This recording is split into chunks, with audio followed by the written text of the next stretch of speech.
L'autre jour, quelqu'un m'a dit, tu amènes toujours de mauvaises nouvelles partout. Change de chaîne. Alors j'ai bien considéré l'affaire. Est-ce que j'ai changé de chaîne? Est-ce que je dois changer de chaîne? En tout cas, moi, j'écoute et je regarde, je suis les informations tous les jours. Et je n'ai pas une chaîne unique. J'écoute au moins 5 chaînes différentes, y compris les nouvelles qui sont données par plusieurs pays qui me concernent sur les réseaux sociaux. Je pèse, j'écoute, je considère. Et après, je partage. Et pourquoi? Les temps sont mauvais. Et la Bible, la parole de Dieu nous encourage à gérer notre vie du mieux possible, considérant les temps que nous traversons. Et les temps d'il y a 2000 ans n'étaient pas mieux qu'aujourd'hui. Chacun avait son problème. Mais en tout cas, que faire? Il y a un type de proverbe qui est très partagé. Ça concerne que faire quand vous entendez une mauvaise nouvelle. On m'a dit que les gens se battent là-bas quelque part, en Afrique ou au Moyen-Orient. Et je me dis, oh, c'est bien loin tout ça. Ça ne me concerne pas. Moi, j'ai d'autres chats à fouetter. Hein. Et puis, on a remarqué que, tiens, ces mêmes assassins s'étaient rapprochés et qui se trouvaient maintenant en Belgique, en Angleterre. Et je me dis, oh, pas de problème, moi je suis en France. Et puis c'est arrivé à Paris. Alors je me dis, oh ben moi, de toute façon, mon village, ces gens n'arriveront jamais dans mon village. Manque de chance. Ils sont arrivés. Ils sont arrivés dans mon village l'autre jour. Un tout petit village d'environ 500 habitants. Ça vous rappelle quelque chose? Et malheureusement, quand ça arrive là où vous êtes, parce que vous n'avez rien fait quand c'était loin, quand ça se rapprochait, quand c'était dans votre pays mais pas chez vous, et maintenant, est-ce que vous attendez que quelqu'un vienne vous repêcher? Trop tard. Alors n'attendez pas qu'il soit trop tard. Je vous conseille, non pas de tout agiter en politique, mais de vous asseoir juste 2 minutes et de vous dire, bon, qu'est-ce que je fais dans un cas comme ça? La première chose, c'est de partager vos soucis avec les autres. De dire aux autres, qui n'ont peut-être pas vu ni entendu, avez-vous entendu, avez-vous vu ce qui se passe? Avez-vous eu le temps ou pris le temps de réfléchir à la question? Que faut-il faire? La politique de l'autruche, c'est de fermer les yeux, fermer les oreilles, enterrer votre tête dans le sable, et fouf, tout ira bien, dans le meilleur des mondes possibles. L'alternative, c'est de sortir de là, de tout regarder, de tout entendre, de réfléchir et de dire aux autres, attention, danger. Un jour, mon mari roulait. Il revenait du village, il y a très très longtemps, au Nigeria. Je ne sais pas qui était dans l'auto, mais j'étais pas là. Et c'était la nuit, une nuit noire, parce qu'il n'y avait pas d'électricité, pas de lumière sur la route. Et il ne savait pas, mais il se dirigeait tout droit vers un pont qui s'était écroulé. Il serait tombé dans une rivière. Mais quelqu'un qui venait dans l'autre sens a vu cette auto qui arrivait avec ses phares et lui a fait des appels de phare.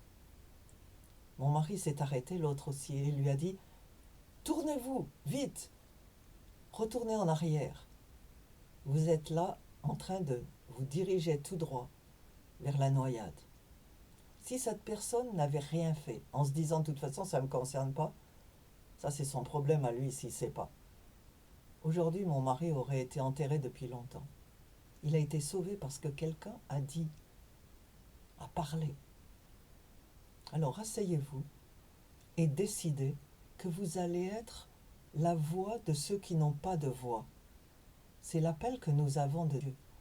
Aussi de partager avec les autres, pas seulement pour leur dire « Regardez ce qui ne va pas là, voilà, un assassinat ici, un mensonge là, une guerre de l'autre côté », mais dire aussi que vous avez la solution. Quelle solution? Nous ne sommes pas tout seuls, nous les chrétiens. Et ce n'est pas l'Église qui va vous sauver, c'est Dieu, le Dieu auquel j'ai donné ma vie.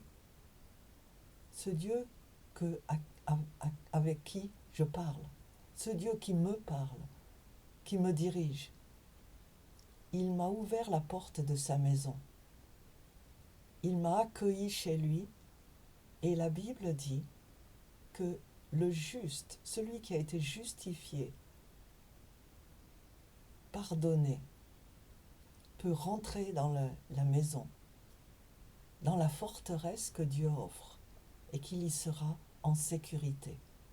Ce n'est pas seulement pour moi, pas moi et après moi le déluge, non, moi et tout le monde est invité. Alors dites aux autres, oui, le monde va mal, il vaudrait mieux le savoir et le reconnaître, mais vous êtes invités à rentrer dans le bon cas, cet endroit où vous pouvez vous réfugier, cet endroit qui vous donne aussi l'armure qui vous permet de résister aux jours mauvais et de continuer à vivre pour que vous ne mouriez pas avant le temps. Et quand vous serez mort, vous ne serez pas mort. Vous passerez seulement de l'autre côté de la vie. Ça, c'est le devoir que Dieu nous donne. Vous êtes sur le rempart, vous êtes le garde, un des gardes. Et quand vous voyez les choses arriver, l'ennemi arriver, vous voyez les chevaux qui galopent, vous voyez la poussière qui se soulève, ne dites pas ça ne me concerne pas, moi j'ai une armure. Dites aux autres derrière, attention, danger. Et Dieu dit si vous dites aux autres et qu'ils n'écoutent pas, je ne vous blâmerai pas. Mais si vous ne dites pas ce que vous voyez et que les autres se font massacrer parce qu'ils n'étaient pas au courant, je vous demanderai de payer pour eux. Leur sang sera sur vos mains. Pourquoi attendre? Arrêtez-vous. Décidez ce que vous allez faire de votre vie, cette vie que vous ne pouvez pas même protéger des terroristes. Cette vie que vous ne pouvez pas contrôler et que la mort peut couper sans vous demander la permission. Autant que Dieu choisit. Vous n'êtes pas le maître de votre vie. Alors ne laissez pas les mauvaises nouvelles vous enterrer vivant, vous décourager. Ne laissez pas les mauvaises nouvelles vous laisser sans voix, sans espoir. Ne sombrez pas dans la dépression. Partagez à la fois les mauvaises nouvelles et la bonne nouvelle que nous avons une échappatoire, que nous avons quelqu'un pour nous protéger et nous guider. Le Dieu de Shadrach, Meshach et Abednego, le Dieu de Daniel, le Dieu de Jésus.